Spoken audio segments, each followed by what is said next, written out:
Good afternoon and welcome back to Human Resources Configuration within Dynamics 365 Finance and Operation.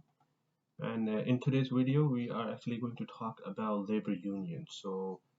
This is the point where we have gone through quite a few configuration. In my previous videos, we've talked about the human resource parameters.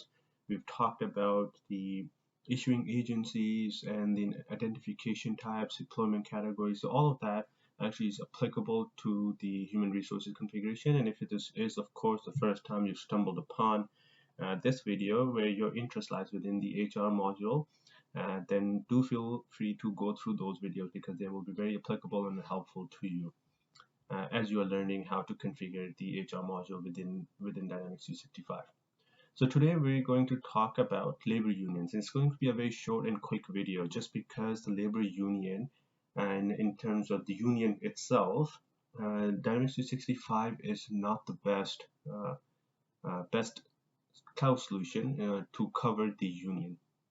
To give you some context on union, because maybe you may not have an organization that is unionized, but for your general knowledge, just in case down the road, if you are familiar or if you get to configure a union organization, it is very complex.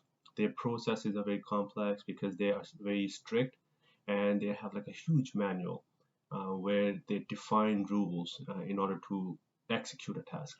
So a union basically is a body.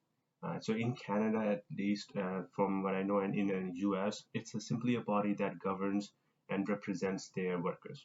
So an organization can have a union body that represents them, and for you to, for instance, to change a compensation. So from an organization point of view, from an HR point of view, if you were to change an compensation of a union employee, then you would have to follow those rigid guidelines.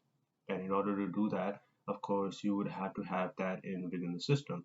So in all of my implementations that I've done for union, we have customized the solution quite a bit to fit their need. So the simplest thing that we're going to talk about, how Dynamics 365 accounts for union, is simply going into the human resources. Right underneath the setup, there is labor unions.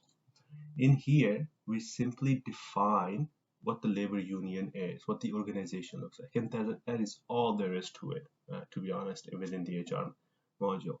So what you need to do is, if there's an organization that has a union body, you simply create a new one. So if I were to edit this and create a new one, give it a name, and that's what your client would give you, and give it like a full detailed name, and entitled to negotiate or negotiation. It's not very applicable.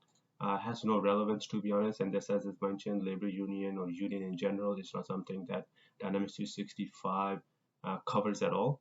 But I will tell you the best it does to accommodate that small piece of union body. So once you have this created, what the best thing you could do is to simply go into the positions. I'll go into all positions and then assign a union to this, and that is all there is to it. So this basically tells you that this position is unionized, and it's simply an indicator. And based on this, you create your design and customization on the basis of whatever the union agreement has been with their employees and the organization. So that unfortunately is all there is in Dynamics 365 to accommodate union workers, and a lot of our customization comes in. So that is where, as a consultant, you need to start designing the solution for them and make it more applicable, so it's all automated. So with that, I will close this video, and then I will start talking about other things within the configuration realm that we need to do, and one being recent codes, which is very important.